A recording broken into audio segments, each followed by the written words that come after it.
The question is, last year in October, there was a delegation from the Vatican who came to Beijing.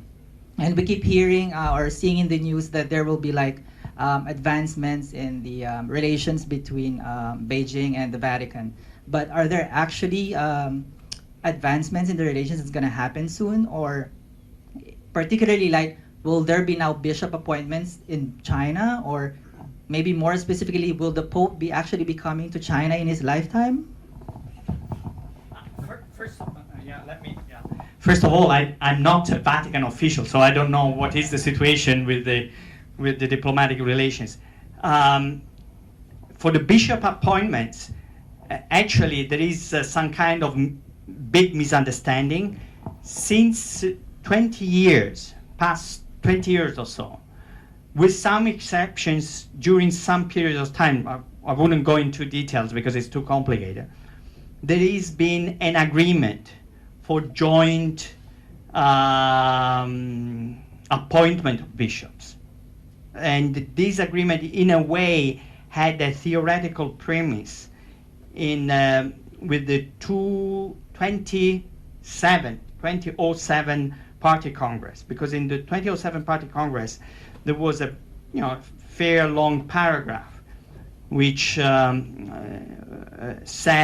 that the party will not have a role in the a true Vatican expert has stepped in and will not have a role in religious issues, and they valued positively the role of religious figures. So there is some kind of agreement, general agreement on the appointment of bishops. It's not that bishops here are. There is one church. There is one church, one Catholic church, and is I would say that the characterization that we also do of two churches, one underground and one official church, is pretty unfair. Second thing I would say is the trip of the Pope in our lifetime, in his lifetime. First of all, his lifetime could be very long, very, very active. Thank you. I'm a German journalist. Just wanted to know a little bit about the reaction of the Catholics here in China, which are splitted. Did you get any? Did any one of you try to contact you, or what is your feeling about how the 12 million Catholic believers here in China were looking at this interview? Thank you. Of course, I spoke about that with Chinese. I live in China. I speak to Chinese. I have Chinese friends, many, and I speak to Chinese people every day. I would say that they were overall very impressed, a very positive impression, and this I think is very good. This was very good. Now, what will happen after that? This I don't know. But I would say the fact that there were positive reactions was already very positive, in a way, sorry. But it was not granted, because they could have been scared, they could have, misinterpreted, they could have thought of some kind of conspiracy. Nothing like that happened. And so this is a very important first step. Thank you. I'm a French journalist with Le Point. First of all, congratulations, Francesco, for this incredible interview. And whom do you think could be among the close advisors of Xi Jinping here who could play a role to open the gate? Is there someone special? And secondly, do you think that by seeing this strong influence, I would say positive influence of the Pope on masses in the West, could that bring one day China to reconsider his own strong spiritual personality, that is Dalai Lama? I don't have a clue who Xi Jinping talks about spiritual issues. I'm not a Vatican official. I'm even less a Chinese official. It is apparent. And I would say the Dalai Lama is a completely different game, a very different ball game. Many reasons. I wouldn't go into this because it's complicated, but I would say the Dalai Lama is not a global leader.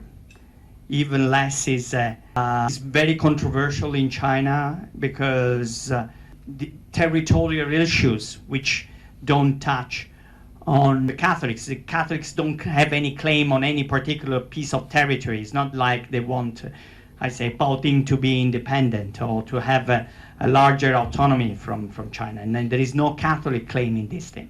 So things with the Catholics are very, very different than with the Dalai Lama. And I don't think it would be, if I may say so, it would be in the best interest of the Dalai Lama to try to get mixed with the Pope, because that would complicate its agenda. It wouldn't make it easier. And of course, I would say the same is true for the Vatican. I mean, there is nothing positive in the Vatican mixing its own agenda with that of the Dalai Lama. Having said that, I would say that a general improvement of the situation between the Catholic Church, the Vatican, the Pope, and China could help a general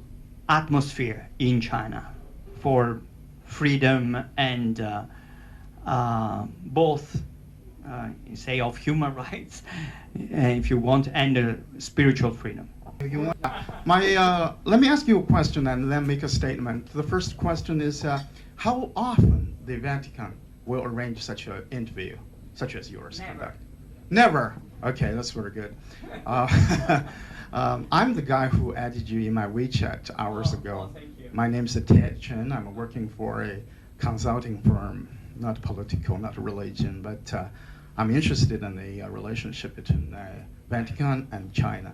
But as a local Chinese, you know, I think that I can answer part of the question the lady asked, you know, such as, you know, whether she will say something about spiritually or, you know, talk about, you know, Dalai Lama or things like.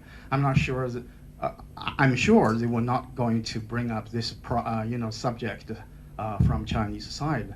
What we would say is that we hope that when they meet, you know, if ever, the subject they are going to bring up would be something like, we hope that the Vatican will play a bigger role in, you know, promoting the world peace. This Yeah. I think is also the Pope interest. Yes. This is. I think this is actually what is the Pope interest. I mean, the Pope is not. Let me put it bluntly. Is not interested in advancing the cause of the Catholics in China. Of course, he is interested in the Catholics in China, but he has a bigger picture, very clear to him. Is that the role of the Vatican in this situation, which is politically extremely fragmented, as we say, and in which the Pope and the Vatican can play a bigger role for peace, for global peace. This his agenda, clearly, definitely. This was the premise of the interview. And he is interested in talking to Xi Jinping about this. How can we avoid what he has been calling the crawling Third World War, World War III? He's saying there is a crawling World War III going on. How can we stop it? How can we avoid and prevent its explosion? This is his interest.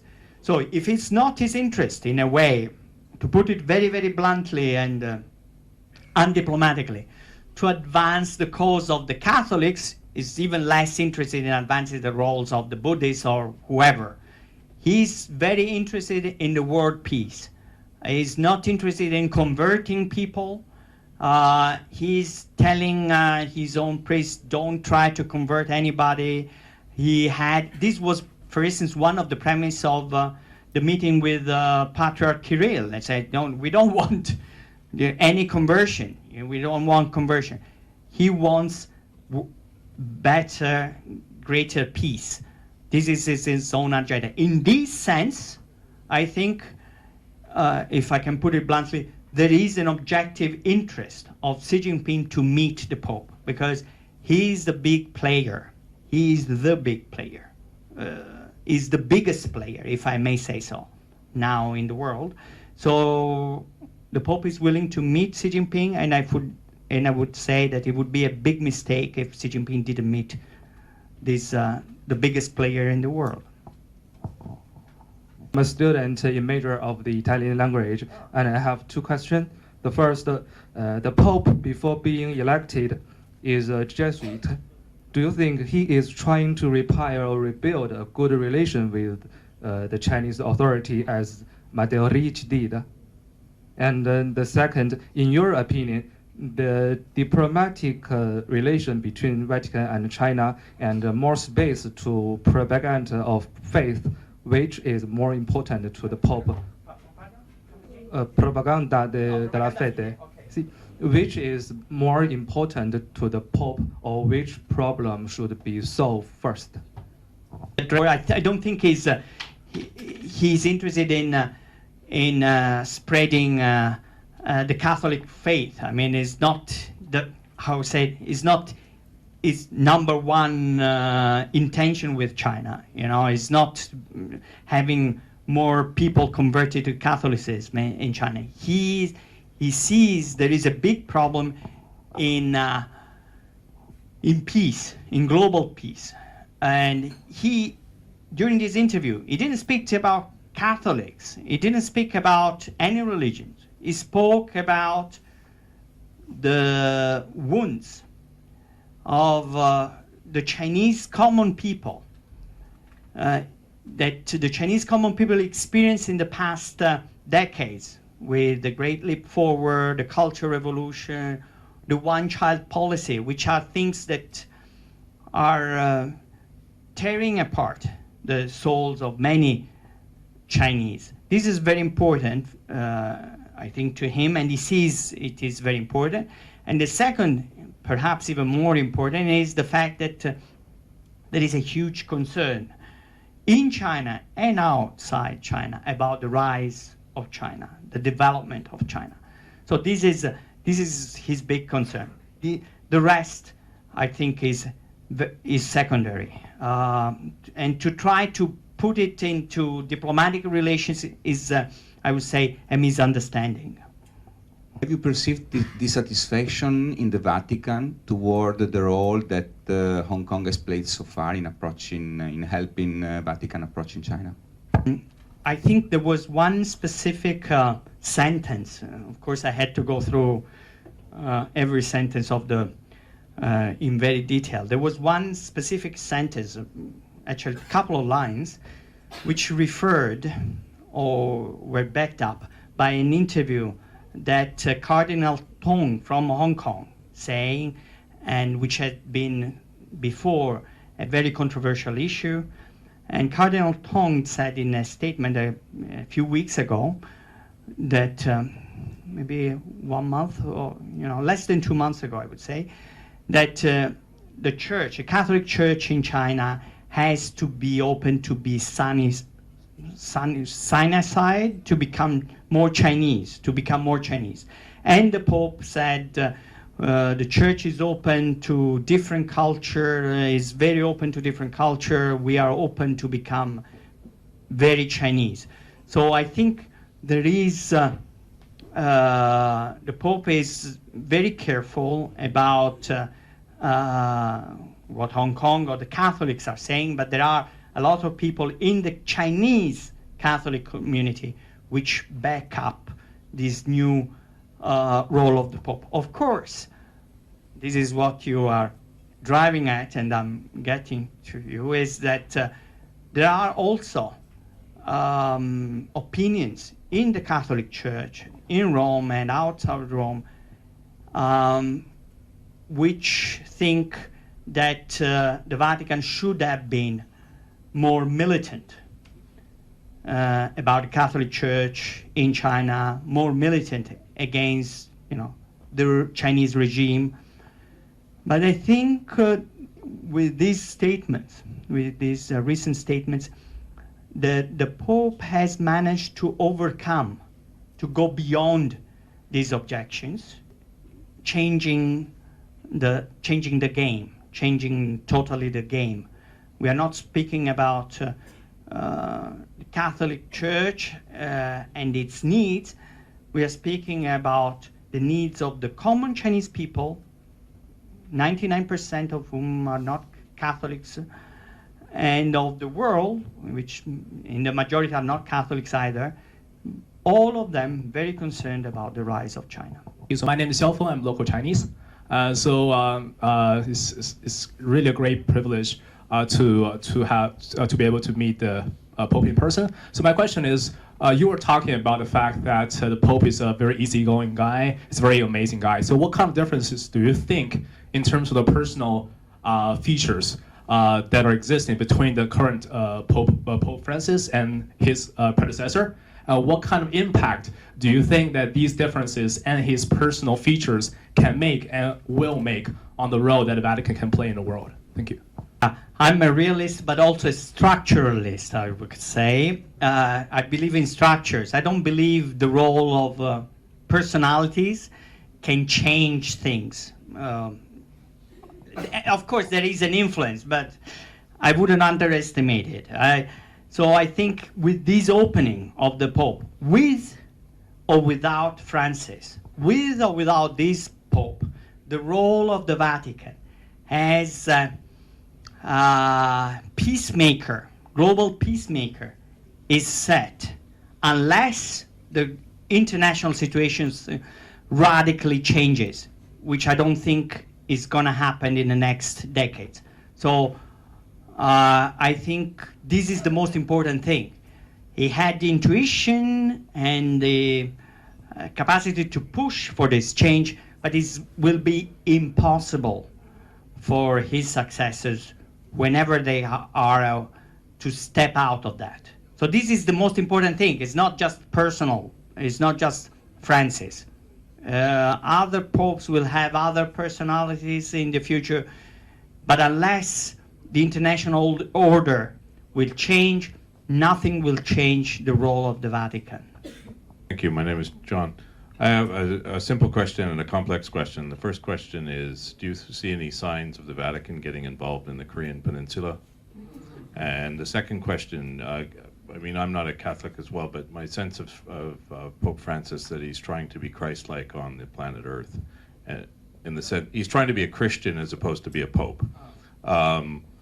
And do you see his engagement on peace as more as an attempt to extend his philosophical belief into world diplomacy rather than anything specific for the Vatican? Korea, no. Very simple. The second thing, you know, you should ask him. You shouldn't ask me. But my sense, this is very, very, very personal impression, is that he sees, he's very interested in realizing, in putting into reality what he thinks is Christ. You know, is Christ. And I give you an example, a very concrete example. I mean, he knows that I'm not Catholic, you know, but I was with some priests and they know me for many, many years, and they told him, you know, bless this guy, you know, at the end, give him a blessing. And, you know, I was brought up as Catholic, and a blessing of the Pope, who could refuse it? But he said, no, you know, you're not Christian, you're not believer, so, you know, you don't need that. You don't need that, you know. I think he doesn't want to convert people, and he's not eager to convert people. He doesn't want that we go and, my sense is that we go and turn into Catholics, mass goers, and in being like this, perhaps, is even more effective, because this is in being with Christ, as he said, you know, you convince more people of following you rather than imposing. So, in this sense, he believes that this mission is to play a role for peace, for dialogue. I know you said earlier that the issue of the bishop appointments is one that you're not sure where that's headed. But I'm wondering if you got any sense on the Vatican's thinking of it, if they have any sense of urgency considering the state that the leadership of the Chinese Catholic community is in. That a lot of the bishops in Shanghai have either passed away or are really old, or in house arrest. Right, and that even here in Beijing, I think it was a year or two ago, there was a situation where at the, I think it was at the graduation ceremony at the seminary, Catholic seminary in Beijing, the students who were graduating refused to participate because the priest who was going to be presiding was not approved by the Vatican. Do you think that it's, where is that headed? Lots of issues, lots and lots of issues. And these issues actually vary from place to place. Situation is extremely complicated. And so it's also difficult, as far as I know, for the Vatican to have a sense of the China problem, because Beijing has a problem, Qixihar has another problem, Xi'an has another problem, Shanghai has a problem. It's not an overall Chinese problem in the Catholic Church. And some senior Vatican officials, can we use this word, told me that they know about the Chinese situation more than, say, about the Americans, because every single Chinese Catholics, and there are, millions, write to the Vatican day and night in any kind of language, some in Chinese, some in Italian, some in English, some even in Latin.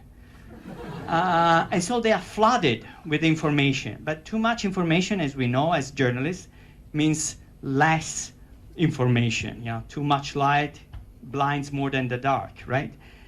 So the sense is that there is not one Chinese issue. There are many local issues, but I would say there have been a series of very interesting interviews conducted by wonderful writer Gianni Valente for Vatican Insider, and he interviewed a number of priests and bishops of the so-called underground church, and they all said they wish the Pope would talk soon to Xi Jinping. They don't have anything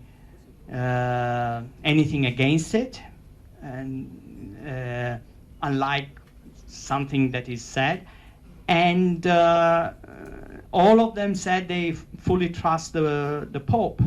But to solve all these issues I think is a different kettle of fish. Very different story.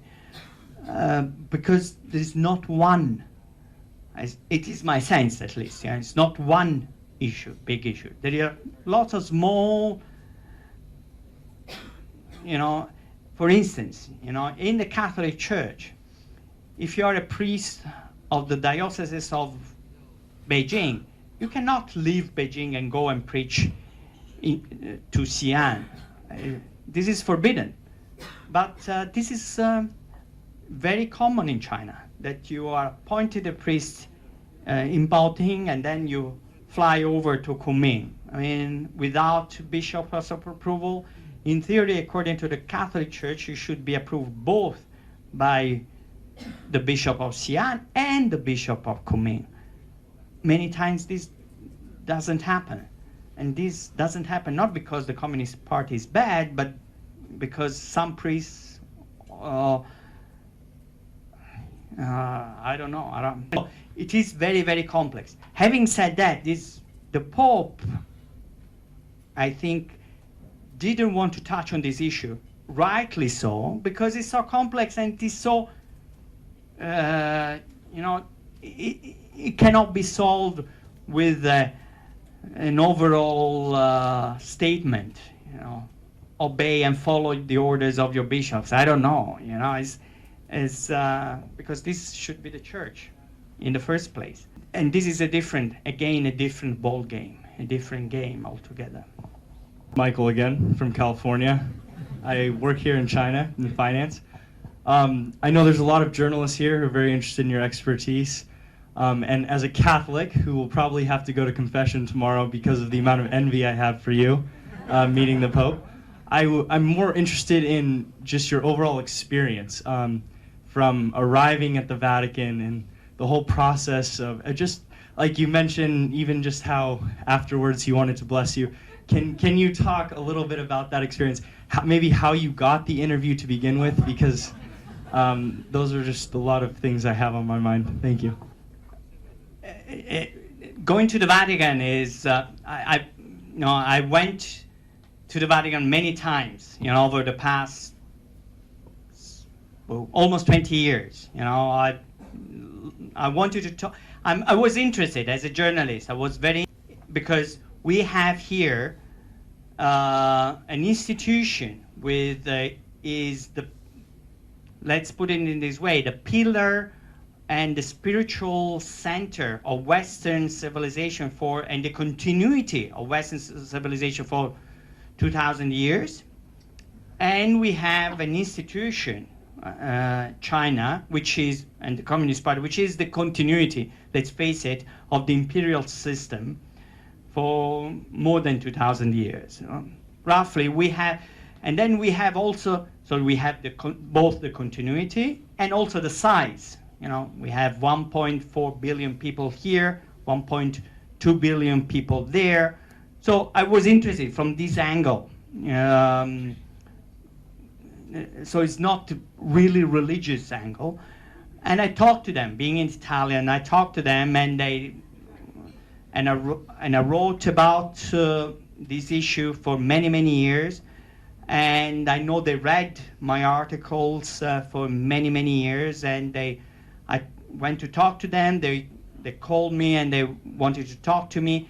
So it developed, and it was over a period of 20 years. I mean, being in China and coming from the Catholic, I'm used to the long term. Then a few months ago, I said, well, maybe I'd be interested in maybe having this interview about in a way shaped in this manner, not talking about Catholic issues, but talking about broader issues of peace, because the role I saw the role of the Vatican was playing in Cuba, Syria, and there was a lot of discussions. They are very detailed, very careful, and that's how it happened. It was 20 years' work. So, Joseph, I'm a Catholic priest. I want to ask you a question.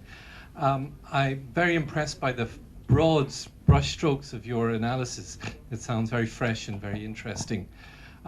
When you characterize the Pope's remarks as being a focus on world peace and the bigger picture, I wonder if that's actually a good characterization, and that it is rather part of his interest, because as Pope of a religion that says every hair on your head has been counted, the counterpoint of the concern for the individual and the particular cannot be lost. And I wonder if it is even, I was going to say initially weakness, but a complication in its role on the stage you're proposing, that it cannot lose sight of the concerns of particular circumstances and individuals in favor of the broad stroke of the world peace issue. I agree, but you are a priest. I'm a mere journalist, so many things are not clear to me. But I would say no. Keeping apart is true, because one of the issues which you wanted to talk was the year of mercy. Now is the Holy Year of Mercy, and as I try to say, but you're right. I mean, I didn't go into detail about it. The Pope sees one big problem for the common Chinese people, the common Chinese people, he feels, not only Catholics, are torn because they have a sense of guilt and suffering for the decades of tortures they self-inflicted. Again, in broad strokes, the Great Leap Forward, the Cultural Revolution, and the one-child policy. The one-child policy is still here. And this is very important to all Chinese. I mean, we may agree, we may disagree, one-child policy, but it's definitely very important for all Chinese because the newspapers are full of these stories about spoiled one-child brats or tortured one-child children, these one-child policy sons and daughters who are under so much pressure. And on that, I think the Pope had, to me, some of the most remarkable words. He said, you don't have to be masochist or sadist. It's important to see when the river flows. And then the flow of the river, things are improving. We have to give hope and not dwell on the past. These, I think, are perhaps the most important words of the Pope for the single Chinese people. And are very important for, as far as I know, all Chinese, starting with my wife, have tortured souls about their recent past. And I think these words of the Pope, no matter if you believe or not believe it, if you're Catholic or not Catholic, it can give you comfort and relief. And are very important because, as we know, the Chinese don't have confessions and didn't have the institution of confessions. And now they're finding the institution of psychoanalysis, which is, something different. But I think the Chinese need some words of comfort. And believe or not believe, the Pope managed, I think, to speak to the soul of the single Chinese. This, I think, it could have very long-term consequences for the single Chinese in the future. Thanks. My name's Chris. I'm a journalist here in Beijing. In the Vatican's role here as peacemaker and to encouraging conflict resolution and all, did the Pope express to you, or did you get the sense that he was thinking about specific conflicts, specific issues, or strategies, approaches, anything like that? He didn't express to me anything, he didn't talk to me about the South China Sea or the Senkaku or whatever. No, he didn't. He did not. However,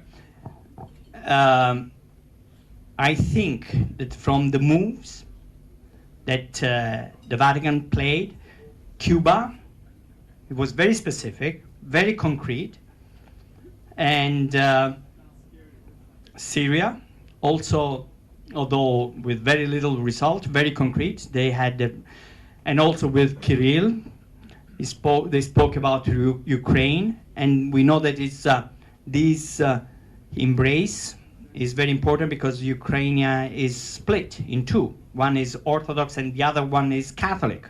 So the embrace between the two could have a big role. Now about China, I don't know about what he's thinking. He didn't express, and I think it's fair to say that it's not up to me to put words in his mouth. Shall we? And so, thank you so much.